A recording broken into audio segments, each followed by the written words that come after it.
Réjouissons-nous dans le Seigneur, il est proche. Réjouissons-nous, il vient nous sauver. Chers frères et sœurs, chers amis, bienvenue.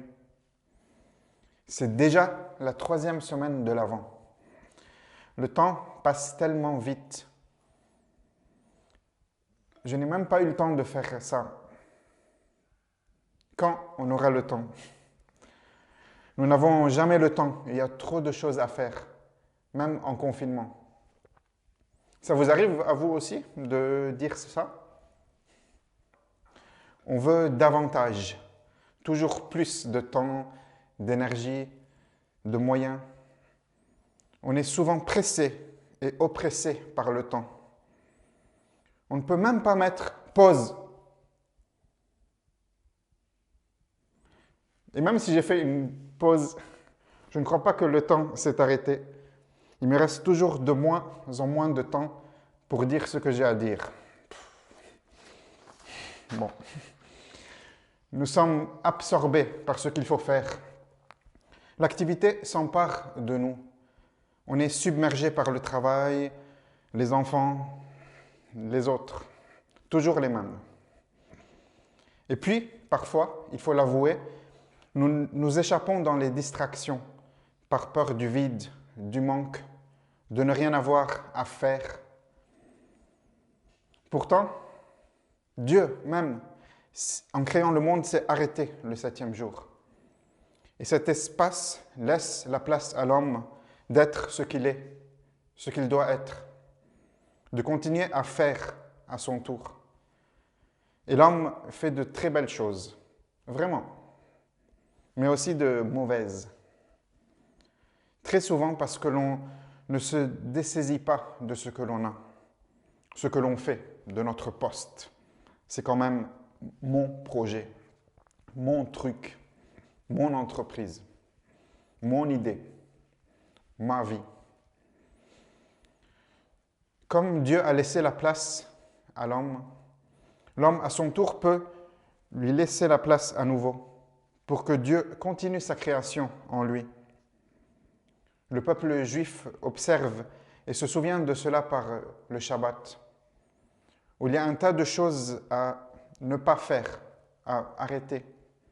Travailler, allumer la lumière, la télévision, démarrer des machines. Et la liste s'allonge toujours, parce que l'homme crée toujours de nouvelles manières de faire. Dieu nous a créés. Et ce qui permet la nouvelle création, celle qui le permet, c'est Marie, la Vierge Marie. Elle a dit oui à ce Dieu qui a pris place en elle, sans que rien ne soit fait. Elle s'est abandonnée à l'Esprit Saint. Et l'Esprit est venu sur elle. Elle va porter celui de qui il est dit « L'Esprit du Seigneur est sur moi, parce que le Seigneur m'a consacré par l'onction. Il m'a envoyé porter la bonne nouvelle aux pauvres, annoncer aux captifs leur libération et aux aveugles qu'ils retrouveront la vue, remettre en liberté les opprimés, annoncer une année favorable accordée par le Seigneur. »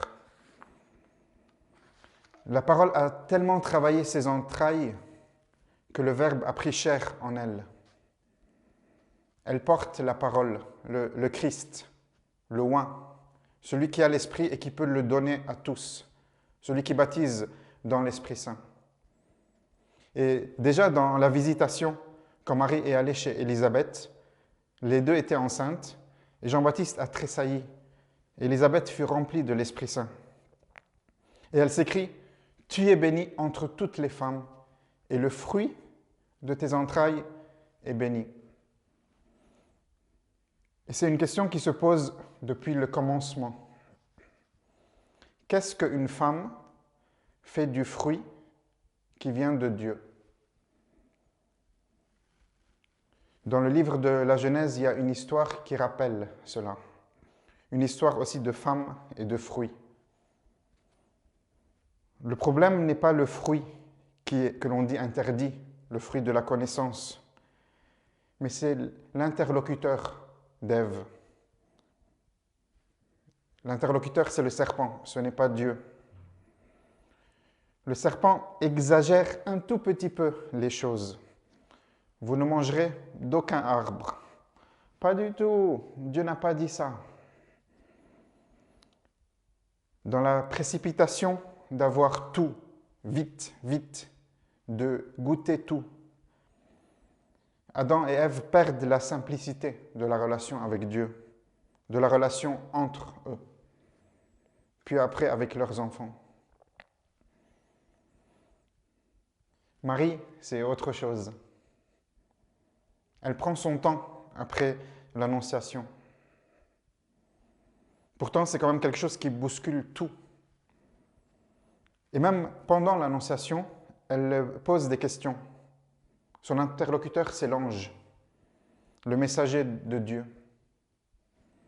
Et elle garde sa place et donne à Dieu sa place.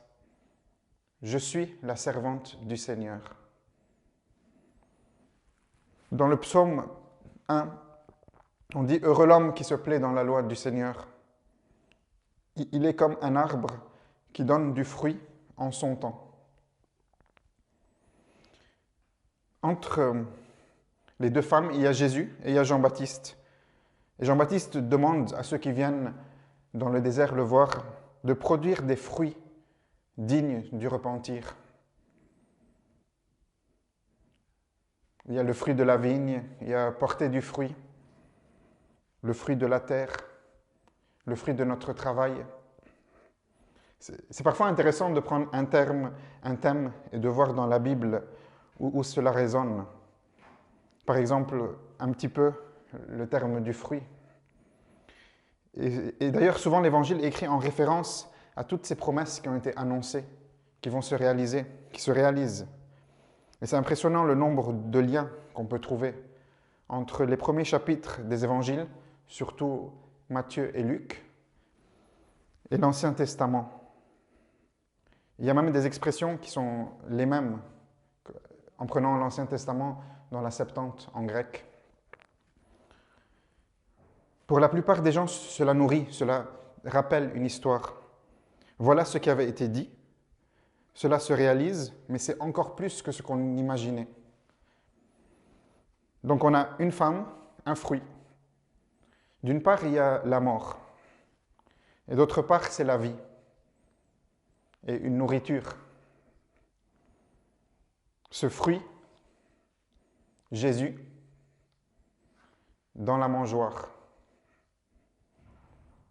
Il donnera aussi sa chair à manger.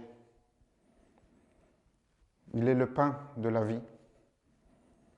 Il donne son sang.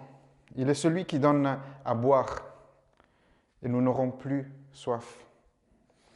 Il nous donne une place dans la maison du Père. Est-ce que de la même façon, le temps qui est si rare, si précieux, peut devenir éternel? Est-ce que c'est un temps infini? On pense l'éternité comme un moment où on aura le temps. Pourtant, notre récit et notre histoire ne peut que se déployer dans un temps. Il faut convertir notre vision. Le Christ n'est pas venu nous donner des méthodes. Il est venu pour se donner, pour avoir davantage. Que faut-il faire?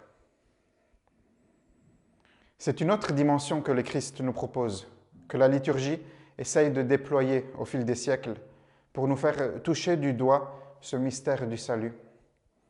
Jésus est resté 30 ans dans un petit village avant d'aller guérir, de faire des missions, de faire quelque chose de productif dans notre compréhension. Et la liturgie nous donne ce temps de préparation, déjà dans l'Avent pour Noël, mais plus fondamentalement dans toute notre vie, pour l'humanité, pour l'éternité. Un évêque polonais, Monseigneur Rich, a dit récemment « Si ma façon de vivre n'a rien à voir avec la vie éternelle, alors il n'y a pas de vie, il y a un fonctionnement. Mais ce n'est pas la vie. La vie pour un être humain, c'est la vie éternelle. » C'est l'attitude fondamentale du chrétien, l'attente. Et c'est celle qui fait bondir de joie Jean-Baptiste. Celle qui fait dire à Marie, « Mon âme exalte le Seigneur, exulte en Dieu, mon Sauveur. » Marie, qui est une des nôtres et qui nous montre le Christ. Je suis souvent marqué que les gens de la rue, les pauvres, ont souvent besoin de Marie parce qu'elle est proche d'eux. Et par elle, ils trouvent Jésus.